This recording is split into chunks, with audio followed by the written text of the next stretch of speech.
ನಮಸ್ಕಾರ. ಕರ್ನಾಟಕ ದಿನಕ್ಕೆ ಸ್ವಾಗತ. ನಾನು ಲತಾ ಧರ್ಮರಾಜ್. ಈಗ ಹೆಡ್ಲೈನ್ಸ್. ಬೆಟ್ಟದ ಭೈರವೇಶ್ವರ ದೇಗುಲಕ್ಕೆ ಪ್ರವಾಸಿಗರ ಅಸಭ್ಯ ವರ್ತನೆ. ಧಾರ್ಮಿಕ ಕ್ಷೇತ್ರಕ್ಕೆ ಗೌರವ ನೀಡಿ ಪಾವಿತ್ರ್ಯತೆ ಉಳಿಸಲು ಪ್ರವೇಶ ನಿರ್ಬಂಧಕ್ಕೆ ಹಿಂದೂ ಹಿತರಕ್ಷಣಾ ವೇದಿಕೆ ಆಗ್ರಹ. ಅಧಿಕಾರಿಗಳ ನಿರ್ಲಕ್ಷ್ಯಕ್ಕೆ ಜಮೀನು ಬಲಿ. ಗೋಮಾಳ ಉಳಿಸಿ ಜಾನುವಾರು ರಕ್ಷಿಸಿ ಅಕ್ರಮ ಒತ್ತುವರಿ ವಿರುದ್ಧ ಗ್ರಾಮಸ್ಥರ ಆಕ್ರೋಶ. ಮಳಲಿ ಗ್ರಾಮದಲ್ಲಿ ಮೂಲಸೌಕರ್ಯಗಳ ಕೊರತೆ, ನೀರಿಗಾಗಿ ಹಾಹಾಕಾರ, ಚರಂಡಿ ಸ್ವಚ್ಛತೆ ಇಲ್ಲ. ಅಧಿಕಾರಿಗಳ ಮೌನಕ್ಕೆ ಗ್ರಾಮಸ್ಥರ ಆಕ್ರೋಶ.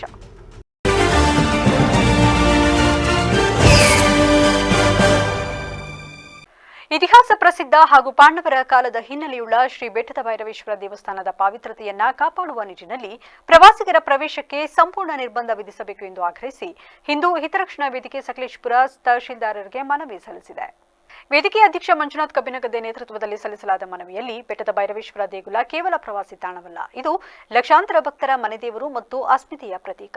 ಆದರೆ ಇತ್ತೀಚಿನ ದಿನಗಳಲ್ಲಿ ಕೆಲ ಪ್ರವಾಸಿಗರು ದೇವಾಲಯದ ಆವರಣದಲ್ಲಿ ಚಪ್ಪಲಿ ಧರಿಸಿ ತಿರುಗಾಡುವುದು, ಜೋರಾಗಿ ಸಂಗೀತ ಹಾಕುವುದು, ಡಿಜೆ ಬಳಸಿ ನೃತ್ಯ ಮಾಡುವುದು ಸೇರಿದಂತೆ ಧಾರ್ಮಿಕ ಭಾವನೆಗಳಿಗೆ ಧಕ್ಕೆ ತರುವಂತಹ ಅಸಭ್ಯ ವರ್ತನೆಗಳನ್ನು ತೋರುತ್ತಿದ್ದಾರೆ ಎಂದು ತೀವ್ರ ಆಕ್ಷೇಪ ವ್ಯಕ್ತಪಡಿಸಲಾಗಿದೆ. ದೇವಸ್ಥಾನದಲ್ಲಿ ಪ್ರತಿನಿತ್ಯ ಹೋಮ, ಹವನ ಹಾಗೂ ವಿವಿಧ ಧಾರ್ಮಿಕ ವಿಧಿವಿಧಾನಗಳು ನೆರವೇರುತ್ತವೆ. ಇಂತಹ ಪವಿತ್ರ ಕ್ಷೇತ್ರದಲ್ಲಿ ಪ್ರವಾಸಿಗರ ಅನಾಚಾರಗಳು ಭಕ್ತರ ಧಾರ್ಮಿಕ ನಂಬಿಕೆಗಳಿಗೆ ನೋವುಂಟು ಮಾಡುತ್ತಿದೆ. ಆದ್ದರಿಂದ ಭಕ್ತರನ್ನ ಹೊರತುಪಡಿಸಿ ಪ್ರವಾಸಿಗರ ಪ್ರವೇಶವನ್ನು ಸಂಪೂರ್ಣವಾಗಿ ನಿರ್ಬಂಧಿಸಬೇಕು ಎಂದು ಒತ್ತಾಯಿಸಿದ್ದಾರೆ. ಆವರಣದ ಒಳಗಡೆ ಸ್ಪೀಕರ್ ಅನ್ನು ಇಟ್ಟು ಡ್ಯಾನ್ಸ್ ಅನ್ನು ಮಾಡಿರತಕ್ಕಂಥದ್ದು ಅತ್ಯಂತ ಖಂಡನೀಯ. ಹಾಗಾಗಿ ಇವತ್ತು ಮಾನ್ಯ ಉಪವಿಭಾಗಾಧಿಕಾರಿಗಳಿಗೆ ಮತ್ತೆ ತಹಸೀಲ್ದಾರ್ ಅವರಿಗೆ ಒಂದು ಮನವಿಯನ್ನು ಕೊಡ್ತಾ ಇದೀವಿ. ಇನ್ನು ಮುಂದೆ ಯಾವುದೇ ಕಾರಣಕ್ಕೂ ಸಹ ಬೆಟ್ಟದ ಭೈರವೇಶ್ವರ ದೇವಸ್ಥಾನದ ಆವರಣಕ್ಕೆ ಪ್ರವಾಸಿಗರನ್ನ ಒಳಗಡೆ ಬಿಡಬಾರ್ದು ಅಂತ ಹೇಳ್ತಕ್ಕಂಥದ್ದನ್ನ ಕೇವಲ ಭಕ್ತರಿಗೆ ಮಾತ್ರ, ಏನು ಪೂಜೆ ಸಾಮಾನುಗಳನ್ನ ತೆಗೆದುಕೊಂಡು ಬರ್ತಾರೆ ಅವರಿಗೆ ಮಾತ್ರ ಒಳಗಡೆ ಬಿಡಬೇಕು ಅಂತ ಇವತ್ತು ಮನವಿಯನ್ನು ಕೊಟ್ಟಿದ್ವಿ. ಅದೇ ರೀತಿಯಲ್ಲಿ ಇವತ್ತು ಮೊನ್ನೆ ಎಸಿ ಸಾಹೇಬ್ರವರು ಸ್ಪಂದನೆ ಮಾಡಿ ಅಲ್ಲಿ 2 ಜನ ಹೋಮ್ ಗಾರ್ಡ್ ಗಳನ್ನ ಹಾಕಿ ಸಂಪೂರ್ಣವಾದಂತಹ ಭದ್ರತೆಯನ್ನು ಮಾಡ್ತೀವಿ. ಮತ್ತೆ ಅಲ್ಲಿ ನಾವು ಈಗಾಗಲೇ ಹೇಳಿದ್ವಿ, ಅಲ್ಲಿಗೆ ಸಂಪೂರ್ಣವಾದಂತಹ ವಸ್ತ್ರ ಸಂಹಿತೆ, ಡ್ರೆಸ್ ಕೋಡ್ ಅನ್ನು ಹಾಕೊಂಡೆ ಬಂದಿರತಕ್ಕಂಥ ಮಾತ್ರ ಒಳಗಡೆ ಬಿಡಬೇಕು ಅಂತ ಹೇಳ್ತಕ್ಕಂಥ ಮನವಿಯನ್ನು ಮಾಡಿ. ಜಿಲ್ಲೆಯ ಹೊಳೆನರಸೀಪುರ ತಾಲೂಕಿನ ಬಂಡರತಾಳು ಗ್ರಾಮದಲ್ಲಿ ಗೋಮಾಳಕ್ಕೆ ಮೀಸಲಿಟ್ಟಿರುವ 86 ಎಕರೆ ಸರ್ಕಾರಿ ಜಮೀನನ್ನು ಅಕ್ರಮವಾಗಿ ಒತ್ತುವರಿ ಮಾಡಿ ಜೆಸಿಬಿ ಮೂಲಕ ಸಮತಟ್ಟು ಮಾಡಲಾಗಿದೆ ಎಂದು ಗ್ರಾಮಸ್ಥರು ಆರೋಪಿಸಿದ್ದಾರೆ. ಈ ವೇಳೆ ಗ್ರಾಮಸ್ಥ ಪ್ರಕಾಶ್ ಮಾತನಾಡಿ, ಬಂಟರತಳಾಲು ಗ್ರಾಮದ ಸರ್ವೆ ನಂಬರ್ 25ರಲ್ಲಿ ದನಕರುಗಳು ಮೇಯಲು ಮೀಸಲಿಟ್ಟಿರುವ ಸುಮಾರು 86 ಎಕರೆ ಗೋಮಾಳ ಸರ್ಕಾರಿ ಜಮೀನನ್ನ ಸುಮಾರು 10 ಮಂದಿ ಜೆಸಿಬಿ ಬಳಸಿ ರಾತ್ರಿ ವೇಳೆ ಅಕ್ರಮವಾಗಿ ಸಮತಟ್ಟು ಮಾಡಿದ್ದಾರೆ. ಇದರಿಂದ ಜಾನುವಾರುಗಳಿಗೆ ಮೇಯಲು ಜಾಗದ ಕೊರತೆ ಉಂಟಾಗಿದ್ದು ರೈತರು ಸಂಕಷ್ಟ ಎದುರಿಸುತ್ತಿದ್ದಾರೆ. ಈ ಬಗ್ಗೆ ಈ ಹಿಂದೆ ತಹಶೀಲ್ದಾರ್ಗೆ ದೂರು ನೀಡಿದರೂ ಯಾವುದೇ ಕ್ರಮ ಕೈಗೊಂಡಿಲ್ಲ ಹಾಗೂ ಅಧಿಕಾರಿಗಳು ಸ್ಥಳಕ್ಕೆ ಭೇಟಿ ನೀಡಿಲ್ಲ ಎಂದು ಆರೋಪಿಸಿದ್ದು, ಅಕ್ರಮ ಒತ್ತುವರಿಯನ್ನು ತೆರವುಗೊಳಿಸಿ ಗೋಮಾಳ ಜಮೀನನ್ನು ರಕ್ಷಿಸುವಂತೆ ಜಿಲ್ಲಾಧಿಕಾರಿಗಳಿಗೆ ಮನವಿ ಸಲ್ಲಿಸಿದ್ದೇವೆ ಎಂದಿದ್ದಾರೆ. ಬಂಡರತಾಳ ಗ್ರಾಮದವರು ಸರ್ವೆ ನಂಬರ್ 25ರಲ್ಲಿ ಸಮೇತ ದನಕರುಗಳಿಗೆ ಅಂತ ಬಿಟ್ಟಿದ್ದ ಭೂಮಿನ, ಸರ್ಕಾರಿ ಭೂಮಿನ ಒಂದು 10 ಜನ ಜೆಸಿಬಿಲಿ ಕೆಲಸ ಮಾಡಿಕೊಂಡು ಏಕಾಗಿ ನೈಟ್ ಎಲ್ಲ ಮಟ್ಟ ಮಾಡಿಕೊಂಡು ಇದು ಮಾಡ್ಕೊಂಡ್ರೆ ಸರ್. ದನಕರುಗಳಿಗೆಲ್ಲ ತೊಂದರೆ ಆಗಿದೆ, ನಮಗೇನೋ ತೊಂದರೆ ಆಗಿದೆ ಬಿಡಿಸ್ಕೊಡಿ ಅಂತ ಜಿಲ್ಲಾಧಿಕಾರಿಗಳು ಮನವಿ ಮಾಡೋಕ್ಕೆ ಅಂತ ಬಂದಿದೆ ಸರ್. ಸರ್ಕಾರಿ ಜಮೀನಿಗೆ ದನಕರುಗಳಿಗೆ ಮೇವಿಲ್ಲ, ಎಲ್ಲನೂ ಗೋಮಾಳನ ಬಿಡಿಸ್ಕೊಡ್ಬೇಕು. ನಮಗೆ 86 ಎಕರೆ ಜಮೀನಲ್ಲಿ ಎಲ್ಲನೂ ಒತ್ತುವರಿ ಮಾಡ್ಕೊಂಡಿದ್ದಾರೆ, ಅಕ್ರಮ ಮಾಡಿ ಮಾಡ್ಕೊತಾ ಇದ್ದಾರೆ 10 ಜನ. ಕೊಟ್ಟಿಲ್ಲ, ತಹಸೀಲ್ದಾರ್ಗೆ ಅಂತ ಮನವಿ ಕೊಟ್ಟಿದ್ದು, ತಹಸೀಲ್ದಾರ್ಗೆ ಒಂದ್ಸರಿ ಮನವಿ ಕೊಟ್ಟಿದ್ದ, ಅವ್ರೇನೂ ಕ್ರಮ ತೊಗೊಂಡಿಲ್ಲ. ಅದಕ್ಕೆ ಗ್ರಾಮದವರೆಲ್ವ DC ಹತ್ರ ಬರೋಣ ಬಂದು ಇಲ್ಲಿ ಯಾರು ಪರಿಶೀಲನೆ ಮಾಡೋಕೆ ಬಂದಿಲ್ಲ ಸರ್. ನಮ್ಮ ಹೆಸರು ಪ್ರಕಾಶ್ ಅಂತ. ಬಿರೇಶ್, ಪ್ರಕಾಶ್, ಲೋಹಿತ್, ಚೆಲ್ಲಗೌಡ್ರು, ಬಸಸಟ್ಟಿ. ಕೆನಗರ ತಾಲೂಕಿನ ಮಾವತ್ತೂರು ಗ್ರಾಮ ಪಂಚಾಯಿತಿ ವ್ಯಾಪ್ತಿಯ ಮಳಲಿ ಗ್ರಾಮವು ಮೂಲಸೌಕರ್ಯಗಳ ಕೊರತೆಯಿಂದ ಅವ್ಯವಸ್ಥೆಯ ಆಗರವಾಗಿದ್ದು, ಗ್ರಾಮದಲ್ಲಿ ಕುಡಿಯುವ ನೀರಿಗಾಗಿ ತೀವ್ರ ಹಾಹಾಕಾರ ಉಂಟಾಗಿದೆ. ಮತ್ತೊಂದೆಡೆ ಚರಂಡಿಗಳು ಕಸದಿಂದ ತುಂಬಿ ದುರ್ನಾತ ಬೀರುತ್ತಿದ್ದರೂ ಅಧಿಕಾರಿಗಳು ಕಣ್ಮುಚ್ಚಿ ಕುಳಿತಿದ್ದಾರೆ ಎಂದು ಗ್ರಾಮಸ್ಥರು ತೀವ್ರ ಆಕ್ರೋಶ ವ್ಯಕ್ತಪಡಿಸಿದ್ದಾರೆ. ಜಿಲ್ಲಾ ಪೊಲೀಸ್ ಇಲಾಖೆ ಹಾಗೂ ಸಂಚಾರ ಪೊಲೀಸ್ ಠಾಣೆಯ ವತಿಯಿಂದ ನಗರದ ಅಂಬೇಡ್ಕರ್ ಭವನದಲ್ಲಿ ಸಂಚಾರ ಅರಿವು ಕಾರ್ಯಕ್ರಮ ನಡೆಸಲಾಗಿದೆ. ಆಟೋ ಲಾರಿ ಚಾಲಕರು, ಕೆಎಸ್ಆರ್ಟಿಸಿ, ಆರ್ಟಿಒ, ಅಗ್ನಿಶಾಮಕ ದಳ, ಆರೋಗ್ಯಾಧಿಕಾರಿಗಳ ಸಮ್ಮುಖದಲ್ಲಿ ನಡೆದ ಸಭೆಯಲ್ಲಿ ಮಾತನಾಡಿದ ಅಧಿಕಾರಿಗಳು, ಸುಮಾರು 1,500 ಆಟೋಗಳು ನಗರದಲ್ಲಿ ಸಂಚರಿಸುತ್ತಿದ್ದು, ಹೆಚ್ಚಿನವರು ಯೂನಿಫಾರ್ಮ್ ಇಲ್ಲದೆ ಅಸಭ್ಯವಾಗಿ ಕುಳಿತುಕೊಂಡು ವಾಹನ ಚಾಲನೆ ಮಾಡುತ್ತಿದ್ದಾರೆ. ಯೂನಿಫಾರ್ಮ್ ಹಾಕಿದರೆ ಮರ್ಯಾದೆ ಹೋಗುತ್ತದೆಯೇ? ವೃತ್ತಿ ಗೌರವ ಇರಬೇಕು, ಅದು ಇಲ್ಲದಿದ್ದರೆ ಸಾರ್ವಜನಿಕರಿಗೆ ಹೇಗೆ ಸ್ಪಂದಿಸುತ್ತೀರಿ ಎಂದು ಪ್ರಶ್ನಿಸಿದರಲ್ಲದೆ ನೂರಾರು ಆಟೋಗಳಿಗೆ ಎಫ್ಸಿ ಮಾಡಿಸಿಲ್ಲ. ನಾಳೆ ಯಾವುದಾದ್ರೂ ಅನಾಹುತ ಸಂಭವಿಸಿ ಪ್ರಾಣಹಾನಿಯಾದರೆ ಅದಕ್ಕೆ ಯಾರು ಜವಾಬ್ದಾರಿ? ಪದೇ ಪದೇ ಸಭೆ ಕರೆದು ತಿಳಿಸಿದರೂ ನೀವು ಸುಧಾರಿಸಿಕೊಳ್ಳುತ್ತಿಲ್ಲ. ರಸ್ತೆಗಳಲ್ಲಿ ಎಲ್ಲೆಂದರಲ್ಲಿ ಆಟೋ ನಿಲ್ಲಿಸುವುದರಿಂದ ಸಂಚಾರ ದಟ್ಟಣೆ ಉಂಟಾಗುತ್ತಿದೆ. ಆಟೋ ಚಾಲಕರು ತಮ್ಮ ಮನೆಯ ವಾಹನಗಳನ್ನು ರಸ್ತೆಯಲ್ಲಿ ಇಡುವಂತೆ ಎಲ್ಲೆಲ್ಲಿಯೂ ನಿಲ್ಲಿಸುತ್ತಾರೆ. ನೀವು ಸುಧಾರಿಸಿಕೊಳ್ಳದ ಹೊರತು ಬೇರೆಯವರ ಸಂಚಾರ ಸಮಸ್ಯೆಗಳನ್ನು ಬಗೆಹರಿಸಲು ಸಾಧ್ಯವಿಲ್ಲ. ಕೂಡಲೇ ನಿಮ್ಮ ತಪ್ಪುಗಳನ್ನು ಸರಿಪಡಿಸಿಕೊಳ್ಳಿ ಎಂದು ಸೂಚಿಸಿದ್ದಾರೆ. ಕಾರ್ಯಕ್ರಮದಲ್ಲಿ ಹೆಚ್ಚುವರಿ ಪೊಲೀಸ್ ವರಿಷ್ಠಾಧಿಕಾರಿ, ಡಿವೈಎಸ್ಪಿ, ಸಂಚಾರ ಪೊಲೀಸ್ ಠಾಣೆಯ ಅಧಿಕಾರಿಗಳು, ಸಿಬ್ಬಂದಿ ಹಾಗೂ ಚಾಲಕರು ಸೇರಿದಂತೆ ಮತ್ತಿತರರು ಭಾಗವಹಿಸಿದರು. ಪಂಚಾಯತಿ ಕಂಪ್ಲೇಂಟ್ ಮಾಡಿ ಎಲ್ಲ ಆಗದೆ, ಇನ್ನು ಮಾಡಕ್ಕಾಗಿಲ್ಲ. ಈಗ ಕುಡಿಯಕ್ ಇದೊಂದೇನ ಕುಡಿಯಕ್ ಅರ್ಧ ಊರ್ ಸರ್ ಇದೆ ಕುಡಿತಾರ ನೀರ ನಲ್ಲಿ ನೀರು ಕುಡಿತಾ ಇಲ್ಲ. ನಲ್ಲಿ ನೀರು ಕುಡಿತೇನೆ ಇಲ್ಲ. ಒಟ್ಟಿಗೆ ಇಲ್ಲಿ ಅರ್ಧ ಊರ್ ಇದನ್ನೇ ಕುಡಿತಾರೆ. ಬೋರ್ ನೀರು, ಪಂಪ್ ನೀರಲ್ಲೇ ಓದ್ತಾ ಇರೋದು. ಈಗ 15 ಕುಡಿಯಲ್ಲ ಸರ್. ಅದು ಕ್ಲೀನಿಂಗ್ ಸರಿಯಾಗ ಚೆನ್ನಾಗಿಲ್ಲ ಮಾಡ್ಯಾರ. ಕುಡಿತೇನೆ ಇಲ್ಲ. ಅಷ್ಟು ಜನ ಕುಡಿತಿದ್ದಾರೆ, ಅಷ್ಟು ಕುಡಿತಾ ಇಲ್ಲ. ಇಲ್ಲಿ ಕೆಳಗಡೆ ಅರ್ಧ ಊರ್ ಇದನ್ನ ಕುಡಿತಾ ಇರೋದು. ಮಳಲಿ ಗ್ರಾಮದಲ್ಲಿ ಸ್ವಚ್ಛತೆ ಬಗ್ಗೆ ಕಾಳಜಿ ವಹಿಸ್ತಾ ಇಲ್ಲ. ನೀರಿಗೂ ತುಂಬಾ ತೊಂದರೆ ಆಗ್ತಿದೆ. 2 ಅಂಗನವಾಡಿಗಳಿವೆ. 2 ಅಂಗನವಾಡಿಗಳಿಗೂ ಮಕ್ಳುಗಳು ಬರ್ತವೆ. ನೀರು ಸೌಲಭ್ಯ ಚೆನ್ನಾಗಿಲ್ಲ. ಇಲ್ಲಿ ಸಖತ್ ತೊಂದರೆ ಆಗ್ತಾ ಇದೆ. ಮತ್ತೆ ಸ್ವಚ್ಛತೆನೇನು ಕ್ಲೀನ್ ಮಾಡ್ತಾ ಇಲ್ಲ. ಅಧಿಕಾರಿಗಳು ಅಷ್ಟು ತಲೆ ಕೆಡ್ಸ್ಕೊತಾ ಇಲ್ಲ. ಕಂಪ್ಲೇಂಟ್ ಮಾಡಿದೀವಿ. ಜಿಲ್ಲಾ ಪೊಲೀಸ್ ಇಲಾಖೆ ಹಾಗೂ ಸಂಚಾರ ಪೊಲೀಸ್ ಠಾಣೆಯ ವತಿಯಿಂದ ನಗರದ ಅಂಬೇಡ್ಕರ್ ಭವನದಲ್ಲಿ ಸಂಚಾರ ಅರಿವು ಕಾರ್ಯಕ್ರಮ ನಡೆಸಲಾಗಿದೆ. ಆಟೋ ಲಾರಿ ಚಾಲಕರು, ಕೆಎಸ್ಆರ್ಟಿಸಿ, ಆರ್ಟಿಒ, ಅಗ್ನಿಶಾಮಕ ದಳ, ಆರೋಗ್ಯಾಧಿಕಾರಿಗಳ ಸಮ್ಮುಖದಲ್ಲಿ ನಡೆದ ಸಭೆಯಲ್ಲಿ ಮಾತನಾಡಿದ ಅಧಿಕಾರಿಗಳು, ಸುಮಾರು 1,500 ಆಟೋಗಳು ನಗರದಲ್ಲಿ ಸಂಚರಿಸುತ್ತಿದ್ದು ಹೆಚ್ಚಿನವರು ಯೂನಿಫಾರ್ಮ್ ಇಲ್ಲದೆ ಅಸಭ್ಯವಾಗಿ ಕುಳಿತುಕೊಂಡು ವಾಹನ ಚಾಲನೆ ಮಾಡುತ್ತಿದ್ದಾರೆ. ಯೂನಿಫಾರ್ಮ್ ಹಾಕಿದರೆ ಮರ್ಯಾದೆ ಹೋಗುತ್ತದೆಯೇ? ವೃತ್ತಿ ಗೌರವ ಇರಬೇಕು, ಅದು ಇಲ್ಲದಿದ್ದರೆ ಸಾರ್ವಜನಿಕರಿಗೆ ಹೇಗೆ ಸ್ಪಂದಿಸುತ್ತೀರಿ ಎಂದು ಪ್ರಶ್ನಿಸಿದರಲ್ಲದೆ ನೂರಾರು ಆಟೋಗಳಿಗೆ ಎಫ್ಸಿ ಮಾಡಿಸಿಲ್ಲ. ನಾಳೆ ಯಾವುದಾದ್ರೂ ಅನಾಹುತ ಸಂಭವಿಸಿ ಪ್ರಾಣಹಾನಿಯಾದರೆ ಅದಕ್ಕೆ ಯಾರು ಜವಾಬ್ದಾರಿ? ಪದೇ ಪದೇ ಸಭೆ ಕರೆದು ತಿಳಿಸಿದರೂ ನೀವು ಸುಧಾರಿಸಿಕೊಳ್ಳುತ್ತಿಲ್ಲ. ರಸ್ತೆಗಳಲ್ಲಿ ಎಲ್ಲೆಂದರಲ್ಲಿ ಆಟೋ ನಿಲ್ಲಿಸುವುದರಿಂದ ಸಂಚಾರ ದಟ್ಟಣೆ ಉಂಟಾಗುತ್ತಿದೆ. ಆಟೋ ಚಾಲಕರು ತಮ್ಮ ಮನೆಯ ವಾಹನಗಳನ್ನು ರಸ್ತೆಯಲ್ಲಿ ಇಡುವಂತೆ ಎಲ್ಲೆಲ್ಲಿಯೂ ನಿಲ್ಲಿಸುತ್ತಾರೆ. ನೀವು ಸುಧಾರಿಸಿಕೊಳ್ಳದ ಹೊರತು ಬೇರೆಯವರ ಸಂಚಾರ ಸಮಸ್ಯೆಗಳನ್ನು ಬಗೆಹರಿಸಲು ಸಾಧ್ಯವಿಲ್ಲ. ಕೂಡಲೇ ನಿಮ್ಮ ತಪ್ಪುಗಳನ್ನು ಸರಿಪಡಿಸಿಕೊಳ್ಳಿ ಎಂದು ಸೂಚಿಸಿದ್ದಾರೆ.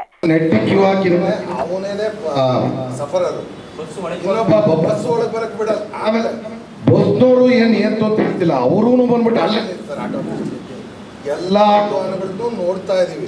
ಬಟ್ ನಾವು ನೋಡ್ತಿಲ್ಲ ಅಂದ್ರೆ ತಪ್ಪು. ನೋಡ್ತಾ ಇದೀವಿ, ಬಟ್ ಪ್ರತಿಯೊಬ್ಬರನ್ನು ಕೇಳಿದ ತಕ್ಷಣ ಶುರು ಆಗ್ತದೆ. ಸ್ವಾಮಿ ನಮ್ಮನ್ನು ಕೇಳ್ತಾ ಇದ್ದೀರಾ, ಅದನ್ನ ಸರಿಪಡಿಸಿ. ನಮ್ಮನ್ನು ಕೇಳ್ತಾ ಇದ್ದೀರಾ, ಅದನ್ನ ಸರಿ ಮಾಡಿ. ನಿಮ್ಮದನ್ನು ಫಸ್ಟ್ ಸರಿ ಮಾಡ್ಕೊಂಡ್ಬಿಟ್ರೆ ನಾವು ನೆಕ್ಸ್ಟ್ ಅವ್ರಿಗೆ ಹೇಳೋದು ಕಮ್ಮಿ ಆಗ್ತದೆ. ಎಷ್ಟೊಂದು ಮಾತಾಡೋಣಪ್ಪ, ಇರೋದು ಒಂದೇ ಗಂಟು, ಎಷ್ಟೊಂದು ತೊಡ್ಕೊಳ್ಳೋಣ. ಸ್ವಲ್ಪ ಎಲ್ಲರೂ ನಮ್ಮ ಮನೇನ ನೆಟ್ಟಿಗೆ ಇಟ್ಕೊಂಡ್ಬಿಟ್ರೆ, ಸ್ವಚ್ಛ ಭಾರತ್ ಟೈಪು ನಮ್ಮ ಮನೆ ನೆಟ್ಟಿಗೆ ಮಾಡ್ಕೊಂಡ್ಬಿಟ್ರೆ ಅರ್ಧ ಕ್ಲಿಯರ್ ಆಗುತ್ತೆ. ಬೇರೆಯವರಿಂದ ಏನ್ ಸಮಸ್ಯೆ ಇದ್ದೀರಾ? ನಾನು 2 ಮೀಟಿಂಗ್ ಕರೆದು ನಾನು ಹೇಳಿದ್ದೀನಿ. ಯಾಕೆ ಮರ್ಯಾದೆನಾ? ಅಷ್ಟೊಂದು ಮರ್ಯಾದೆ ಹೋಗ್ತಾ ಇದೆ ನಿಮಗೆ? ಆಟೋದವರಿಗೆ ಯೂನಿಫಾರ್ಮ್ ಹಾಕೊಂಡ್ರೆ ಮರ್ಯಾದೆ ಹೋಗುತ್ತಾ? ಇಲ್ಲ. ಒಂದು FC ಮಾಡ್ಕೊಳ್ಳಿಕ್ಕೆ ನಾನು ಎಷ್ಟು ಸಲ ಹೇಳಿದ್ದೀನಿ. ಸುಮಾರು 1,500 ಆಟೋಗಳಲ್ಲಿ ಇಲ್ಲಿ FC ಇಲ್ಲ. ಯಾವನಾರು ಸತ್ತೋದನ್ನ ಯಾರು ಜವಾಬ್ದಾರಿ ಅವರಿಗೆ? ಯಾಕೆ ಮಾಡ್ಕೊಳ್ತಿಲ್ಲ ನೀವು?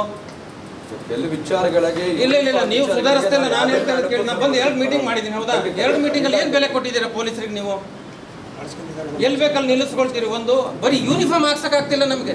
2,500 ಆಟೋಗಳು ಯೂನಿಫಾರ್ಮ್ ಇಲ್ದಂಗೆ ಓಡಾಡಿಸ್ತಾರೆ. ಅಂದ್ರೆ ಮರ್ಯಾದೆ ಪ್ರಶ್ನೆ ಅವರಿಗೆ. ಎಲ್ಲೋ ಹಿಂದ್ಗಡೆ ಕಾಲ ಹತ್ರ ಹಾಕೊಂಡು ಕೂತಿರ್ತಾರೆ ಯೂನಿಫಾರ್ಮ್. ಇಲ್ಲ, ನೀವು ಸುಧಾರಿಸ್ತಿಲ್ಲ ಅಂದ್ರೆ ಬೇರೆಯವ್ರ ಸಮಸ್ಯೆನ ಕೇಳಲಿಕ್ಕೆ ಸಾಧ್ಯ ಆಗಲ್ಲ. ನೀವು ಬದಲಾಗ್ಬೇಕ್ರಪ್ಪ. ನಾನು ಒಂದೇ ಹೇಳ್ತೀನಿ, ವೃತ್ತಿ ಗೌರವ ಇರ್ಬೇಕು ಎಲ್ರಿಗೂ ಕೂಡ. ಹೌದಾ? ವೃತ್ತಿ ಗೌರವ ಅನ್ನೋದು ಇರಬೇಕು. ನಾನು ನಿಗೊಂದು, ಮಗಳಿಗೊಂದು, ಅಪ್ಪಗೊಂದು, ಅಮ್ಮಗೊಂದು 4 ವೆಹಿಕಲ್ ತಗೊಳ್ತಾರೆ. ಗೊತ್ತಿರಲ್ಲ, ಪ್ರೆಸ್ಟೀಜ್ ಇಶ್ಯೂ. ಹೌದಲ್ಲ?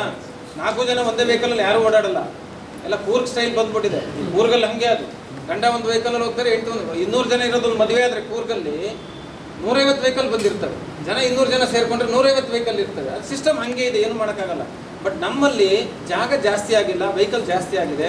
ಹಾಗಾಗಿ ಬಟ್ ನಿಮ್ಮಲ್ಲಿ ಯಾರ್ಯಾರು ಎಲ್ಲೆಲ್ಲಿ ಕೇಳ್ತಾರೆ ಎಲ್ಲ ಕಡೆದು ಕೊಡ್ಲಿಕ್ಕೆ ಬರಲ್ಲ. ಅದಕ್ಕೆ ಸಪ್ರೇಟ್ ಮೀಟಿಂಗ್ ಕರಿತೀವಿ. ನಿಮ್ಮ ಆಟೋದವರಿಗೆ ಸಮಸ್ಯೆಗೆ ಸಂಬಂಧಪಟ್ಟಂತೆ ಇದಲ್ಲ, ಇದು ನಮ್ಮ ಜನರಲ್ ಮೀಟಿಂಗ್. ಇದು ಯಾವಾಗಲೂ ಪ್ರತಿ ತಿಂಗಳು ಆಗ್ತಕ್ಕಂಥದ್ದು. ನಿಮಗೆ ಪ್ರತ್ಯೇಕವಾಗಿ ಮೀಟಿಂಗ್ ಕರಿತೀವಿ. ಅದಕ್ಕಿಂತ ಮೊದಲು ಇವರಿಬ್ಬರು ಏನು ನಮಗೆ ಮಾತು ಕೊಟ್ಟಿದ್ದಾರೆ ಅದನ್ನು ಇಂಪ್ಲಿಮೆಂಟ್ ಮಾಡಿ ಅಂತ ರಿಕ್ವೆಸ್ಟ್ ಮಾಡ್ತೀವಿ. 100% ಆಗುತ್ತೆ. ನಿಮ್ಮ ಸಲಹೆ ಮೇಲೆ ಆಗುತ್ತೆ. ಕಾರ್ಯಕ್ರಮದಲ್ಲಿ ಹೆಚ್ಚುವರಿ ಪೊಲೀಸ್ ವರಿಷ್ಠಾಧಿಕಾರಿ, ಡಿವೈಎಸ್ಪಿ, ಸಂಚಾರ ಪೊಲೀಸ್ ಠಾಣೆಯ ಅಧಿಕಾರಿಗಳು, ಸಿಬ್ಬಂದಿ ಹಾಗೂ ಚಾಲಕರು ಸೇರಿದಂತೆ ಮತ್ತಿತರರು ಭಾಗವಹಿಸಿದರು. ಸಕಲೇಶಪುರ ತಾಲೂಕಿನ ಮರಗುಂದ ಗ್ರಾಮದ ಐತಿಹಾಸಿಕ ಶ್ರೀ ಬೆಟ್ಟದ ಭೈರವೇಶ್ವರ ದೇವಸ್ಥಾನದ ಪವಿತ್ರತೆ ಮತ್ತು ಧಾರ್ಮಿಕ ಸಂಪ್ರದಾಯಗಳನ್ನು ಸಂರಕ್ಷಿಸಲು ಅಗತ್ಯ ಇರುವ ಎಲ್ಲಾ ಕಟ್ಟುನಿಟ್ಟಿನ ಕ್ರಮಗಳನ್ನು ಕೈಗೊಳ್ಳಲಾಗುವುದು ಎಂದು ಶಾಸಕ ಸಿಮೆಂಟ್ ಮಂಜು ಭರವಸೆ ನೀಡಿದ್ದಾರೆ. ಇತ್ತೀಚೆಗೆ ದೇವಾಲಯದ ಆವರಣದಲ್ಲಿ ನಡೆದ ಕೆಲವು ಘಟನೆಗಳ ಹಿನ್ನೆಲೆಯಲ್ಲಿ ದೇವಾಲಯಕ್ಕೆ ಭೇಟಿ ನೀಡಿದ ಶಾಸಕರು ಸ್ಥಳ ಪರಿಶೀಲನೆ ನಡೆಸಿ ನಂತರ ಮಾತನಾಡಿದರು. ದೇವಾಲಯವು ಭಕ್ತರ ನಂಬಿಕೆಯ ಕೇಂದ್ರವಾಗಿದೆ. ಆದರೆ ಸಾಂಸ್ಕೃತಿಕ ಮತ್ತು ಧಾರ್ಮಿಕ ಮಹತ್ವವನ್ನು ಉಳಿಸಿಕೊಂಡು ಅಭಿವೃದ್ಧಿ ಕಾಮಗಾರಿಗಳನ್ನು ಕೈಗೊಳ್ಳಬೇಕು. ದೇವಾಲಯಕ್ಕೆ ಭೇಟಿ ನೀಡುವ ಪ್ರವಾಸಿಗರು ಧಾರ್ಮಿಕ ಕ್ಷೇತ್ರದ ಪಾವಿತ್ರತೆಯನ್ನು ಗೌರವಿಸಬೇಕು.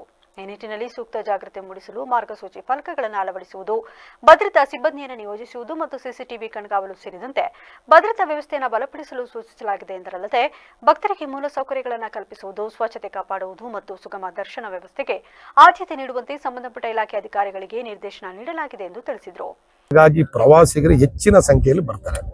ಆದರೆ ಪ್ರವಾಸಿಗರು ಇದನ್ನ ಪ್ರಕೃತಿ ಸೌಂದರ್ಯವನ್ನ ಸವಿತಕ್ಕಂಥ ಸಂದರ್ಭದಲ್ಲಿ ಇಲ್ಲಿ ಪಾವಿತ್ರತೆಗೆ ಯಾವುದೇ ರೀತಿ ಧಕ್ಕೆ ಬರದೇ ರೀತಿಯಲ್ಲಿ ನಡ್ಕೊಬೇಕು ಅಂತಕ್ಕಂಥದ್ದು ಈ ಸ್ಥಳೀಯರ ವಾದ. ಏನಾಗಿದೆ, ಈ ಭಾಗ ಹಾಗೂ ಮೂಡಿಗೆರೆ ಸುಮಾರು 8 ಹಳ್ಳಿಯಲ್ಲಿರ್ತಕ್ಕಂಥ ವಾಸ ಮಾಡ್ತಕ್ಕಂಥ ಎಲ್ಲರಿಗೂ ಕೂಡ ಅವ್ರ ಮನೆ ದೇವರಿದು ಬೆಟ್ಟದ ಭೈರೇಶ್ವರ. ಹಾಗಾಗಿ ಏನಾಗುತ್ತೆ, ಇಲ್ಲಿ ನಿನ್ನೆ ಏನಾಗಿದೆ, ಮ್ಯೂಸಿಕ್ ಹಾಕೊಂಡು ಡ್ಯಾನ್ಸ್ ಮಾಡಿದ್ದಾರೆ. ಸೊ ಏನಾಗಿದೆ, ಇದು ತುಂಬಾ ಪಾವಿತ್ರತೆ ಇರ್ತಕ್ಕಂಥ ಜಾಗ ಆಗಿರೋದ್ರಿಂದ ಧಾರ್ಮಿಕ ಚಟುವಟಿಕೆಗಳು ಏನ್ ನಡೆದ್ರು ಯಾರು ಕೂಡ ಅಬ್ಜೆಕ್ಷನ್ ಮಾಡಲ್ಲ. ಆದ್ರೆ ಪ್ರವಾಸಿಗರು ಬರ್ತಕ್ಕಂಥ ಸಂದರ್ಭದಲ್ಲಿ ದೇವಸ್ಥಾನದ ಕಾಂಪೌಂಡ್ ಒಳಗಡೆ ಯಾವುದೇ ಈ ರೀತಿಯ ಆಗ್ಬಾರ್ದು ಅಂತಕ್ಕಂಥದ್ದು ನಮ್ಮ ಸ್ಥಳೀಯರು ಮತ್ತೆ ಭಕ್ತಾದಿಗಳ ಆರೋಪ. ಹಾಗಾಗಿ ನಾನು ಮತ್ತೆ ತಾಲೂಕು ತಹಸೀಲ್ದಾರ್ ಇರ್ಬೋದು, ನಮ್ಮ ಇಲಾಖೆ ಅಧಿಕಾರಿಗಳೆಲ್ಲರೂ ಕೂಡ ಬಂದು ಭೇಟಿ ಕೊಟ್ಟಿದ್ವಿ. ಹಿರಿಯರು, ಈ ಭಾಗದ ಸ್ಥಳೀಯರು ಎಲ್ಲರ ಮಾರ್ಗದರ್ಶನವನ್ನು ತಗೊಂಡು ದೇವಸ್ಥಾನದ ಪಾವಿತ್ರತೆಗೆ ಧಕ್ಕೆ ಆಗದೇ ಇರೋ ರೀತಿಯಲ್ಲಿ ಯಾವ ಅಭಿವೃದ್ಧಿ ಕಾರ್ಯಕ್ರಮಗಳನ್ನ ಮಾಡ್ಬೋದು, ಮುನ್ನೆಚ್ಚರಿಕೆ ಕ್ರಮವನ್ನು ಹೇಗೆ ತಗೋಬಹುದು ಅಂತಕ್ಕಂಥದ್ದು ಇವರ ಹತ್ರ ಎಲ್ಲರೂ ಕೂಡ ಚರ್ಚೆಯನ್ನ ಮಾಡಿ ಒಂದು ಹಂತಕ್ಕೆ ಒಂದು ನಿರ್ಧಾರ ತಗೊಳ್ತಕ್ಕಂಥ ಕೆಲಸವನ್ನು ಮಾಡಿ. ಈ ಸಂದರ್ಭದಲ್ಲಿ ತಹಶೀಲ್ದಾರ್, ತಾಲೂಕು ಪಂಚಾಯತ್ ಇಒ, ಅರಣ್ಯಾಧಿಕಾರಿಗಳು, ಪ್ರವಾಸೋದ್ಯಮ ಇಲಾಖೆ ಅಧಿಕಾರಿಗಳು, ಪೊಲೀಸ್ ಇಲಾಖೆಯ ವೃತ್ತ ನಿರೀಕ್ಷಕರು ಹಾಗೂ ಸ್ಥಳೀಯ ಮುಖಂಡರು ಹಾಜರಿದ್ದರು. ಕೆಆರ್ಪೇಟೆ ತಾಲೂಕಿನ ಮಾರ್ಗುನಹಳ್ಳಿ ಗ್ರಾಮದ ಸರ್ವೆ ನಂಬರ್ 13 ಮತ್ತು 165ರಲ್ಲಿರುವ 95 ಎಕರೆ ಸರ್ಕಾರಿ ಗೋಮಾಳವನ್ನು ಬಲಾಢ್ಯರು ಅಕ್ರಮವಾಗಿ ಕಬಳಿಸಿದ್ದಾರೆ ಎಂದು ಆರೋಪಿಸಿ ಗ್ರಾಮಸ್ಥರು ತಾಲೂಕು ಮಿನಿ ವಿಧಾನಸೌಧಕ್ಕೆ ಮುತ್ತಿಗೆ ಹಾಕಿ ತೀವ್ರ ಪ್ರತಿಭಟನೆ ನಡೆಸಿದರು. ಪ್ರತಿಭಟನಾಕಾರರು ಆರೋಪಿಸಿರುವಂತೆ ದಲಿತರು ಮತ್ತು ಹಿಂದುಳಿದ ವರ್ಗದ ರೈತರಿಗೆ ಸೇರಬೇಕಿದ್ದ ಸುಮಾರು 95 ಎಕರೆ ಗೋಮಾಳ ಜಮೀನನ್ನ ಡಿ ರಾಮಲಿಂಗಯ್ಯ ಎಂಬುವರ ಕುಟುಂಬಸ್ಥರು ಅಕ್ರಮವಾಗಿ ಒತ್ತುವರಿ ಮಾಡಿಕೊಂಡಿದ್ದಾರೆ. ಹಲವು ವರ್ಷಗಳಿಂದ ಈ ಭೂಮಿಯನ್ನು ಕಬಳಿಸಿದರೂ ಅಧಿಕಾರಿಗಳು ಯಾವುದೇ ಕ್ರಮ ಕೈಗೊಂಡಿಲ್ಲ. ಕಿಕ್ಕೇರಿ ಪೊಲೀಸರು ಬಲಾಢ್ಯರ ಕೈಗೊಂಬೆಯಾಗಿ ಕೆಲಸ ಮಾಡುತ್ತಿದ್ದಾರೆ. ಅಕ್ರಮವನ್ನು ಪ್ರಶ್ನಿಸುವ ಬಡ ರೈತರ ಮೇಲೆ ಸುಳ್ಳು ಪ್ರಕರಣಗಳನ್ನು ದಾಖಲಿಸಿ ಕಿರುಕುಳ ನೀಡುತ್ತಿದ್ದಾರೆ ಎಂದು ಗ್ರಾಮಸ್ಥರು ಅಸಮಾಧಾನ ವ್ಯಕ್ತಪಡಿಸಿದರು. ಈ ವಿಚಾರವಾಗಿ ಜಿಲ್ಲಾಡಳಿತ ಹಾಗೂ ತಾಲೂಕು ಆಡಳಿತಕ್ಕೆ ಹಲವು ಬಾರಿ ಮನವಿ ಸಲ್ಲಿಸಿದ್ದೇವೆ, ಪ್ರತಿಭಟನೆಗಳನ್ನು ನಡೆಸಿದ್ದೇವೆ. ಆದರೂ ಇದುವರೆಗೂ ನಮಗೆ ನ್ಯಾಯ ಸಿಕ್ಕಿಲ್ಲ. ಕೂಡಲೇ ಅಧಿಕಾರಿಗಳು ಎಚ್ಚೆತ್ತುಕೊಂಡು ಅಕ್ರಮವಾಗಿ ಕಬಳಿಸಿರುವ ಭೂಮಿಯನ್ನು ತೆರವುಗೊಳಿಸಿ ಅದನ್ನು ದಲಿತ ಮತ್ತು ಹಿಂದುಳಿದ ರೈತರ ಹಿತಾಸಕ್ತಿಗೆ ಬಳಸಬೇಕು. ತಮ್ಮ ಬೇಡಿಕೆ ಈಡೇರುವವರೆಗೆ ಹೋರಾಟ ಕೈಬಿಡುವುದಿಲ್ಲ ಎಂದು ಪ್ರತಿಭಟನಾಕಾರರು ಎಚ್ಚರಿಸಿದ್ದಾರೆ. ಈ ಸಂದರ್ಭದಲ್ಲಿ ಗ್ರಾಮದ ರೈತರು ಹಾಗೂ ಮುಖಂಡರು ಭಾಗವಹಿಸಿದರು. ಗ್ರಾಮಸ್ಥರು, ನಮ್ಮ ಗ್ರಾಮ ಹಿಂದೆ ಇನಾಮ್ ಗ್ರಾಮ ಆಗಿತ್ತು. ಇನಾಮ್ ರದ್ದು ಮಾಡಬೇಕು ಅಂತ ಅಂದ್ಬಿಟ್ಟು 1968-69ನೇ ಇಸ್ವಿನಲ್ಲಿ ಇನಾಮ್ ರದ್ದು ಮಾಡಿದರು. ಅದಾದಮೇಲೆ ಇವು ರಾಮಲಿಂಗ ಅನ್ನೋ ವ್ಯಕ್ತಿ 95 ಎಕರೆ 13 ಗುಂಟೆ ಜಮೀನನ್ನು ಮಂಜೂರು ಮಾಡಿಸ್ಕೊತಾರೆ ಅಕ್ರಮವಾಗಿ. ಅದು ಯಾವ ರೀತಿ ಬಂತು ಅಂತ ಇದು ತಾಲೂಕು ಆಫೀಸಲ್ಲಿ ಆಗಲಿ ಎಲ್ಲಿ ಆಗಲಿ ದಾಖಲಾತಿಗಳಿಲ್ಲ. ಅದಾದ ಮೇಲೆ ಏನಾಗುತ್ತೆ ಅಂತ ಅಂದರೆ ನಮ್ಮವ್ರು ಸತತವಾಗಿ ಹೋರಾಟ ಮಾಡ್ಕೊಂಡ್ಬಂದ್ರು, ನಮ್ಮವರೇ ಅದ್ರೊಳಗಿದ್ರು ಅವರೆಲ್ಲರೂ ಒಕ್ಲೆಪ್ಸೋಂಥ ಪ್ರಯತ್ನ ಮಾಡ್ತಾ ಇರ್ತಾರೆ ನಿರಂತರವಾಗಿ. ಅವರ ಮಗ ವಿವೇಕಾನಂದ ಆಗಿರ್ಬೋದು, ಬೇರೆಯವರೆಲ್ಲ ಸೇರಿಕೊಂಡು ಒಕ್ಲೆಪ್ಸೋಂಥ ಕಾರ್ಯಕ್ರಮ ಮಾಡ್ಕೊಬರ್ತಾರೆ. ಅದ್ರ ಜೊತೆಗೆ ಅವ್ರ ಮಗನೇ ಇನ್ಸ್ಪೆಕ್ಟರ್ ಆಗಿರೋದ್ರಿಂದ ಮದುವೆ ಸಮಾರಂಭ ಮುಗಿಸಿ ಬರುತ್ತಿದ್ದ ಇಬ್ಬರು ಯುವಕರ ನಡುವೆ ನಡೆದ ಮಾತಿನ ಚಕಮಕಿ ವಿಕೋಪಕ್ಕೆ ತಿರುಗಿ ವ್ಯಕ್ತಿಯೊಬ್ಬನ ಮೇಲೆ ಹರಿತವಾದ ಚಾಕುವಿನಿಂದ ಹಲ್ಲೆ ನಡೆಸಿದ ಘಟನೆ ಬೇಲೂರು ಪಟ್ಟಣದ ಜೆಪಿ ನಗರದ ಬಳಿ ನಡೆದಿದೆ. ಮದುವೆ ಸಮಾರಂಭ ಮುಗಿಸಿ ದಿವಾಕರ್ ಮತ್ತು ಭರತ್ ಮರಳಿ ಬರುತ್ತಿದ್ದಾಗ ಜೆಪಿ ನಗರದ ಬಳಿ ಅವರ ನಡುವೆ ಕ್ಷುಲ್ಲಕ ವಿಷಯಕ್ಕೆ ಸಂಬಂಧಿಸಿದಂತೆ ಮಾತಿನ ಚಕಮಕಿ ಉಂಟಾಗಿದೆ. ಜಗಳ ತಾರಕಕ್ಕೇರಿದಾಗ ಭರತ್ ತನ್ನ ಬಳಿ ಇದ್ದ ಹರಿತವಾದ ಚಾಕುವಿನಿಂದ ದಿವಾಕರ್ ಅವರ ತಲೆ ಮತ್ತು ಕುತ್ತಿಗೆ ಭಾಗಕ್ಕೆ ಬಲವಾಗಿ ಹಲ್ಲೆ ನಡೆಸಿದ್ದಾರೆ. ಗಂಭೀರವಾಗಿ ಗಾಯಗೊಂಡ ದಿವಾಕರ್ ಅವರನ್ನ ಸ್ಥಳೀಯರು ಕೂಡಲೇ ಹಾಸನದ ಜಿಲ್ಲಾಸ್ಪತ್ರೆಗೆ ದಾಖಲಿಸಿದ್ದಾರೆ. ಘಟನೆ ಮಾಹಿತಿ ತಿಳಿಯುತ್ತಿದ್ದಂತೆ ಸ್ಥಳಕ್ಕೆ ಧಾವಿಸಿದ ಬೇಲೂರು ಪೊಲೀಸ್ ಠಾಣೆಯ ಪಿಐ ರೇವಣ್ಣ ಮತ್ತು ಸಿಬ್ಬಂದಿ ಆರೋಪಿ ಭರತ್ನನ್ನ ಜೆಪಿ ನಗರದಲ್ಲಿ ಬಂಧಿಸಿದ್ದಾರೆ. ಆರೋಪಿಯ ವಿರುದ್ಧ ಪ್ರಕರಣ ದಾಖಲಿಸಿಕೊಂಡು ತನಿಖೆ ನಡೆಸುತ್ತಿದ್ದಾರೆ. ವಿಧಾನಸಭಾ ಕ್ಷೇತ್ರದಲ್ಲಿ ವಿಶೇಷ ಮತದಾರರ ಪಟ್ಟಿ ಪರಿಷ್ಕರಣೆ ಕಾರ್ಯ ಭರದಿಂದ ಸಾಗುತ್ತಿದ್ದು ಈಗಾಗಲೇ 54.41% ಡಿಜಿಟಲೀಕರಣ ಪೂರ್ಣಗೊಂಡಿದೆ. ಮುಂಬರುವ ಜುಲೈ 18ರಿಂದ 20ರೊಳಗೆ 100% ಗುರಿ ಸಾಧಿಸಲಾಗುವುದು ಎಂದು ಚುನಾವಣಾ ನೋಂದಣಾಧಿಕಾರಿ ರಂಜಿತ್ ಕುಮಾರ್ ತಿಳಿಸಿದ್ದಾರೆ. ಬೇಲೂರು ಪಟ್ಟಣದ ತಾಲೂಕು ಕಚೇರಿಯಲ್ಲಿ ನಡೆದ ಸುದ್ದಿಗೋಷ್ಠಿಯಲ್ಲಿ ಮಾಹಿತಿ ನೀಡಿದ ಅವರು, ಕ್ಷೇತ್ರದಲ್ಲಿ ಒಟ್ಟು 2,04,786 ಮತದಾರರಿದ್ದು, ಅವರಿಗಾಗಿ 270 ಮತಗಟ್ಟೆಗಳನ್ನು ಗುರುತಿಸಲಾಗಿದೆ. ಈಗಾಗಲೇ ಎನ್ಯುಮರೇಷನ್ ಫಾರ್ಮ್ಗಳ ವಿತರಣೆ 100% ಪೂರ್ಣಗೊಂಡಿದೆ. ಪ್ರಸ್ತುತ 1,11,423 ಫಾರಂಗಳ ಡಿಜಿಟಲೀಕರಣ ಯಶಸ್ವಿಯಾಗಿ ಮುಗಿದಿದ್ದು, ಒಟ್ಟಾರೆ 54.41% ಪ್ರಗತಿ ಸಾಧಿಸಲಾಗಿದೆ ಎಂದಿದ್ದಾರೆ.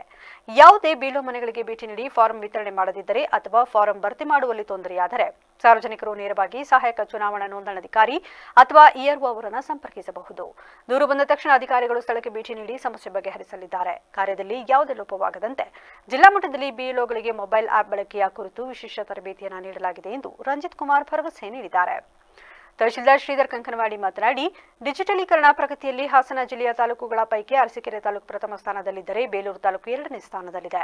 ಉಳಿದಿರುವ ಫಾರಂಗಳನ್ನು ನಿಗದಿತ ಅವಧಿಯೊಳಗೆ ಪೂರ್ಣಗೊಳಿಸಲು ಅಧಿಕಾರಿಗಳು ಹಾಗೂ ಬಿಎಲ್ಒಗಳು ಶ್ರಮಿಸುತ್ತಿದ್ದಾರೆ ಎಂದು ತಿಳಿಸಿದ್ದಾರೆ. ಚುನಾವಣಾ ಆಯೋಗದ ನಿರ್ದೇಶನದಂತೆ ನಡೆಯುತ್ತಿರುವ ಈ ಮಹತ್ವದ ಕಾರ್ಯದಲ್ಲಿ ಪ್ರತಿಯೊಬ್ಬ ಮತದಾರರು ತಮ್ಮ ಹೆಸರು, ವಿಳಾಸ ಹಾಗೂ ಇತರೆ ಮಾಹಿತಿಗಳನ್ನು ಸರಿಯಾಗಿ ಪರಿಶೀಲಿಸಿ ಬಿಎಲ್ಒಗಳಿಗೆ ಅಗತ್ಯ ದಾಖಲೆಗಳನ್ನು ಒದಗಿಸುವ ಮೂಲಕ ಸಹಕರಿಸಬೇಕು ಎಂದು ಅಧಿಕಾರಿಗಳು ಸಾರ್ವಜನಿಕರಲ್ಲಿ ಮನವಿ ಮಾಡಿದ್ದಾರೆ. ಬೇಲೂರು 195 ಅಸೆಂಬ್ಲಿ ಕಾನ್ಸ್ಟಿಟ್ಯೂನ್ಸಿಯಲ್ಲಿ ಇವತ್ತು ನಾವು ಪೊಲಿಟಿಕಲ್ ಪಾರ್ಟಿ ಮೀಟಿಂಗನ್ನು ಕರೆದಿದ್ದೀವಿ. ಸೊ ಪ್ರತಿ ಸೋಮವಾರ ನಾವು ಪೊಲಿಟಿಕಲ್ ಪಾರ್ಟಿ ಮೀಟಿಂಗ್ ಕರೀತಾ ಇದ್ದೀವಿ. ಸೊ ನಮ್ಮದು SIR special intensive revision related. So ಇಲ್ಲಿ ತನಕ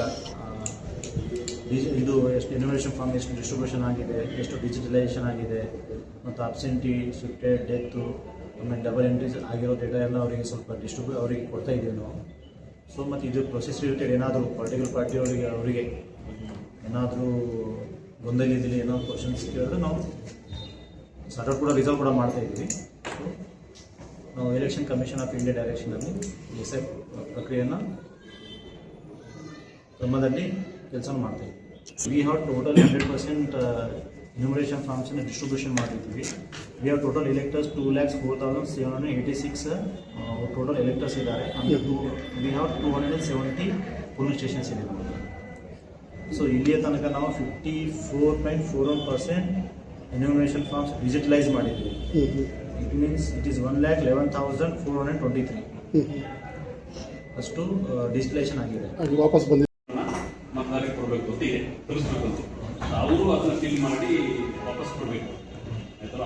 ಇನ್ ಬಿಟ್ವೀನ್ ಅದರೊಳಗಡೆ BLA2ಗಳು ಅದು ಅವರಿಗೆ ಸಹಕಾರ ಕೊಡ್ಬೋದು ಹೇಳ್ತಾರೆ. ಅವ್ರಿಗೆ ಸಹಕಾರ ಪೊಲಿಟಿಕಲ್ ಪಾರ್ಟಿ BLA. ಸೊ ಇಲ್ಲಿ ಏನಾಗಿದೆ, ಒಂದು ಈಗ ನನಗೆ ನನ್ನ ಬಗ್ಗೆ ಹೇಳೋದು, ನನಗೆ ಇನ್ನೂ ಫಾರ್ಮ್ ತಲುಪಿಲ್ಲ. ಈಗ ನಾನು MP ಕಂಟೆಸ್ಟ್ ಮಾಡಿರ್ತಕ್ಕಂಥದ್ದು, ಬಹುಜನ ಸಮಾಜ ಪಾರ್ಟಿಯಿಂದ MLA ಸರಿ ಕಂಟೆಸ್ಟ್ ಮಾಡಿರ್ತಕ್ಕಂಥದ್ದು, 25 ವರ್ಷದ ಒಂದು ಪೊಲಿಟಿಕಲ್ ಪಾರ್ಟಿ ಲೀಡ್ ಮಾಡ್ತಿರ್ತಕ್ಕಂಥದ್ದು. ಸೊ ಆ ಬೂತಲ್ಲಿ ನನಗೆ ತಲುಪಿಲ್ಲ. ಸೊ ನಮ್ಮ ಏಜೆಂಟು BLA2 ಸೊ ಕೇಳಿದರೆ ನಿಮ್ದೇನು ಹೇಳ್ಬೇಕು ಅಂತಿಲ್ಲ, ನಾವೇ ಫಾರ್ಮ್ ಕೊಡ್ತೀವಿ, ಹೋಗಿ ಮನೆಗೆ ಕೊಟ್ಟೋಗಿ ಅಂತ ಹೇಳಿದ್ರೆ ಇಲ್ಲ, ಅದು ಮನೆಗೆ ಕೊಡೋಂಗಿಲ್ಲ. ಸೊ ನೀವೇ ಬಂದು ಇಲ್ಲಿ ಸೈನ್ ಹಾಕಿ ಒಂದು ಆಧಾರ್ ಕಾರ್ಡ್ ನಂಬರ್ ತಗೊಂಡು ಸಾಕು ಅಂತ ಹೇಳ್ತಾರೆ. ಪ್ರಾಫಿಟ್ ಅಲ್ಲ ಅಲ್ಲ, ನಾನು ಹೇಳ್ತೀನಿ ಅವ್ರಿಗೆ ನಾಲೆಡ್ಜ್ ಗೊತ್ತಿಲ್ಲ ನನಗೆ. ಸೊ ಅವ್ರ ಜೊತೆ ಸಂಘರ್ಷ ಮಾಡ್ಕೊಳ್ಳೋದು ಒಳ್ಳೇದಲ್ಲ. ಅದು ನಿಮ್ಗೆ ಹೇಳಿದ್ರೆ ನೀವು ಪ್ರಾಪರ್ ಚಾನಲ್ ಅವ್ರಿಗೆ ಮಾಡ್ತೀವಿ.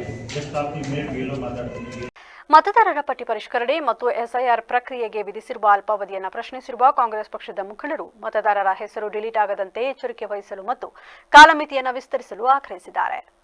ಸುದ್ದಿಗೋಷ್ಠಿಯನ್ನು ಉದ್ದೇಶಿಸಿ ಮಾತನಾಡಿದ ಕಾಂಗ್ರೆಸ್ ಜಿಲ್ಲಾಧ್ಯಕ್ಷ ಮತ್ತು ಮಾಜಿ ಶಾಸಕ JN ನಂಜುಂಡಸ್ವಾಮಿ, ಯಾವುದೇ ಕಾರಣಕ್ಕೂ ಒಬ್ಬ ಮತದಾರನು ಮತದಾನದ ಹಕ್ಕಿನಿಂದ ವಂಚಿತರಾಗಬಾರದು. ಕೇಂದ್ರ ಸರ್ಕಾರವು ದೇಶದ 5.56 ಕೋಟಿ ಮತದಾರರ ಪೈಕಿ 56 ಲಕ್ಷ ಮಂದಿಯ ಹೆಸರನ್ನ ಮತದಾರರ ಪಟ್ಟಿಯಿಂದ ಡಿಲೀಟ್ ಮಾಡಿಸಿದೆ. ಪ್ರಸ್ತುತ ಉಳಿದಿರುವ 5 ಕೋಟಿ ಮತದಾರರ ಹೆಸರುಗಳನ್ನು ಜೋಡಣೆ ಮಾಡಲು ನೀಡಿರುವ ಕಾಲಾವಧಿ ತೀರಾ ಕಡಿಮೆ. ಈ ಅಲ್ಪಾವಧಿಯಲ್ಲಿ SIR ಪ್ರಕ್ರಿಯೆ ನಡೆಸಲು ಅವಕಾಶ ನೀಡಿರುವುದು ಸರಿಯಲ್ಲ. ಸರ್ಕಾರ ಕೂಡಲೇ ಈ ಗಡುವನ್ನು ವಿಸ್ತರಣೆ ಮಾಡಬೇಕು ಎಂದು ಒತ್ತಾಯಿಸಿದ್ದಾರೆ. ಇಂದಿನ ಉಪಮುಖ್ಯಮಂತ್ರಿಗಳು, ಅಂದಿನ ನಮ್ಮ ಪಕ್ಷದ ಅಧ್ಯಕ್ಷರು ಆಗಿದ್ದಂಥ ಸನ್ಮಾನ್ಯ DK ಶಿವಕುಮಾರ್ ಅವರು, ಇವತ್ತಿನ ನಮ್ಮ ಮುಖ್ಯಮಂತ್ರಿಗಳು ಬಹಳ ಒಂದು ನಿರ್ದಿಷ್ಟವಾದಂಥ ಧೈರ್ಯವನ್ನು ತೆಗೆದುಕೊಂಡು ಈ ಏನು ವಿಶೇಷ ಪರಿಷ್ಕರಣಾ ಮತದಾರರ ಜಾಗೃತಿ ಸಮಿತಿ ನಡೀತಾ ಇದೆ, ಇದನ್ನು ಪ್ರತಿಭಟಿಸಬೇಕು, ಜನರಲ್ಲಿ ಜಾಗೃತಿ ಮಾಡಿಸಬೇಕು. ನಮ್ಮ ಕರ್ನಾಟಕ ರಾಜ್ಯದಲ್ಲಿರ್ತಕ್ಕಂಥ 5,56 ಲಕ್ಷ ಮತದಾರರು. ಚುಳಾ ಅಧ್ಯಕ್ಷ ಮೊಹಮ್ಮದ್ ಅಸ್ಗರ್ ಮತ್ತು ಮುಖಂಡ ಮರಿಸ್ವಾಮಿ ಮಾತನಾಡಿ, ಮತದಾರರ ಪಟ್ಟಿಯಲ್ಲಿ ಗೊಂದಲ ಸೃಷ್ಟಿಯಾಗಿರುವ ಬಗ್ಗೆ ಅಸಮಾಧಾನ ವ್ಯಕ್ತಪಡಿಸಿದರು. ಪ್ರಜಾಪ್ರಭುತ್ವದ ಹಬ್ಬವಾದ ಮತದಾನದಲ್ಲಿ ಪ್ರತಿಯೊಬ್ಬ ಅರ್ಹ ನಾಗರಿಕನು ಭಾಗವಹಿಸಲು ಅವಕಾಶ ಕಲ್ಪಿಸುವುದು ಸರ್ಕಾರದ ಜವಾಬ್ದಾರಿ ಎಂದು ತಿಳಿಸಿದರು. ಊರಿಂದ ಹೊರಗಡೆ ಇರೋದು, ಆ ಒಂದು ದೃಷ್ಟಿಯಿಂದ 1% ಮಾತ್ರ ಅವರು ಡಿಸ್ಟ್ರಿಬ್ಯೂಷನ್ ಆಗಿದೆ. 1676 ಕೊಡಬೇಕು. ಈಗ ಭರ್ತಿ ಮಾಡಿ ವಾಪಸ್ ಬಂದಿರತಕ್ಕಂಥದ್ದು ನಮ್ಮ ಜಿಲ್ಲೆಯಲ್ಲಿ 3,64,514 ವಾಪಸ್ ಬಂದಿರತಕ್ಕಂಥದ್ದು 3,64,514 ಅಂದ್ರೆ ಇದುವರೆಗೆ 41.41% ವಾಪಸ್ ಬಂದಿದೆ. ವಾಪಸ್ ಬಂದಿರೋದು ಹೇಳ್ತಾರೆ, ಭರ್ತಿ ಮಾಡಿ ವಾಪಸ್ ಬಂದಿರತಕ್ಕಂಥದ್ದು 41% ಅಂದ್ರೆ ಅಂದ್ರೆ ಡಿಸ್ಟ್ರಿಬ್ಯೂಷನ್ ಆಗಿದೆ. ಫಿಲಪ್ ಮಾಡಿ ವಾಪಸ್ ಬರಬೇಕಾಗಿರೋದು 5,05,662 ವಾಪಸ್ ಬರಬೇಕಾಗಿದೆ. ಇದುವರೆಗೆ ಇನ್ನು 57%. ಈ ಸಂದರ್ಭದಲ್ಲಿ ಚುಡಾಧ್ಯಕ್ಷ ಮೊಹಮ್ಮದ್ ಅಸ್ಗರ್, ಮುಖಂಡರಾದ ಕೆರೆಹಳ್ಳಿ ನವೀನ್, ಮಾರಿಸ್ವಾಮಿ, ಮಾಜಿ ಜಿಲ್ಲಾ ಪಂಚಾಯತ್ ಸದಸ್ಯ ಶಿವಕುಮಾರ್, ರಾಜೇಶ್ ಸೇರಿದಂತೆ ಕಾಂಗ್ರೆಸ್ ಪಕ್ಷದ ಪ್ರಮುಖರು ಉಪಸ್ಥಿತರಿದ್ದರು. ಬೈಕ್ ನಿಯಂತ್ರಣ ತಪ್ಪಿ ರಸ್ತೆ ಬದಿಯ ಕಲ್ಲಿಗೆ ಡಿಕ್ಕಿ ಹೊಡೆದ ಪರಿಣಾಮ 3 ಯುವಕರು ಸ್ಥಳದಲ್ಲೇ ಮೃತಪಟ್ಟಿರುವ ಘಟನೆ ನಡೆದಿದೆ. 3 ಯುವಕರು ಬೈಕ್ನಲ್ಲಿ ಪಾನೆಗಾಂವ ಗ್ರಾಮಕ್ಕೆ ತೆರಳುತ್ತಿದ್ದ ಸಂದರ್ಭದಲ್ಲಿ ಮಧ್ಯರಾತ್ರಿ ವೇಳೆಗೆ ಭೀಕರ ಅಪಘಾತ ಸಂಭವಿಸಿದೆ. ಸವಾರನ ನಿಯಂತ್ರಣ ತಪ್ಪಿದ ಬೈಕ್ ರಸ್ತೆ ಬದಿಯ ಕಲ್ಲಿಗೆ ಅಪ್ಪಳಿಸಿದ ಪರಿಣಾಮ 3 ಯುವಕರು ಗಂಭೀರವಾಗಿ ಗಾಯಗೊಂಡು ಸಾವನ್ನಪ್ಪಿದ್ದಾರೆ. ಈ ಕುರಿತು ಸ್ಥಳೀಯ ಪೊಲೀಸ್ ಠಾಣೆಯಲ್ಲಿ ಪ್ರಕರಣ ದಾಖಲಾಗಿದ್ದು ಪೊಲೀಸರು ಸ್ಥಳಕ್ಕೆ ಭೇಟಿ ನೀಡಿ ಪರಿಶೀಲನೆ ನಡೆಸಿದ್ದಾರೆ. ಘಟನೆಗೆ ಸಂಬಂಧಿಸಿದಂತೆ ಹೆಚ್ಚಿನ ತನಿಖೆ ಮುಂದುವರೆದಿದೆ. ಯುವಕರ ಅಕಾಲಿಕ ನಿಧನದಿಂದ ಪಾನೆಗಾಂವ ಗ್ರಾಮದಲ್ಲಿ ಶೋಕದ ವಾತಾವರಣ ನಿರ್ಮಾಣವಾಗಿದೆ. ಈಗ ಮತ್ತೊಮ್ಮೆ ಹೆಡ್ಲೈನ್ಸ್. ಬೆಟ್ಟದ ಭೈರವೇಶ್ವರ ದೇಗುಲಕ್ಕೆ ಪ್ರವಾಸಿಗರ ಅಸಭ್ಯ ವರ್ತನೆ. ಧಾರ್ಮಿಕ ಕ್ಷೇತ್ರಕ್ಕೆ ಗೌರವ ನೀಡಿ ಪಾವಿತ್ರ್ಯತೆ ಉಳಿಸಲು ಪ್ರವೇಶ ನಿರ್ಬಂಧಕ್ಕೆ ಹಿಂದೂ ಹಿತರಕ್ಷಣಾ ವೇದಿಕೆ ಆಗ್ರಹ. ಅಧಿಕಾರಿಗಳ ನಿರ್ಲಕ್ಷ್ಯಕ್ಕೆ ಜಮೀನು ಬಲಿ. ಗೋಮಾಳ ಉಳಿಸಿ ಜಾನುವಾರು ರಕ್ಷಿಸಿ ಅಕ್ರಮ ಒತ್ತುವರಿ ವಿರುದ್ಧ ಗ್ರಾಮಸ್ಥರ ಆಕ್ರೋಶ. ಮಳಲಿ ಗ್ರಾಮದಲ್ಲಿ ಮೂಲಸೌಕರ್ಯಗಳ ಕೊರತೆ, ನೀರಿಗಾಗಿ ಹಾಹಾಕಾರ, ಚರಂಡಿ ಸ್ವಚ್ಛತೆ ಇಲ್ಲ. ಅಧಿಕಾರಿಗಳ ಮೌನಕ್ಕೆ ಗ್ರಾಮಸ್ಥರ ಆಕ್ರೋಶ. ಇದಾಗಿತ್ತು ಇಲ್ಲಿವರೆಗಿನ ನ್ಯೂಸ್ ಅಪ್ಡೇಟ್ಸ್. ನಿರಂತರ ಸುದ್ದಿಗಾಗಿ ನೋಡ್ತಾ ಇರಿ ವಿವಿಸಿ ನ್ಯೂಸ್. ಇದು ಜನರ ಧ್ವನಿ. ಸತ್ಯದ ಕಡೆ ನಮ್ಮ ನಡೆ.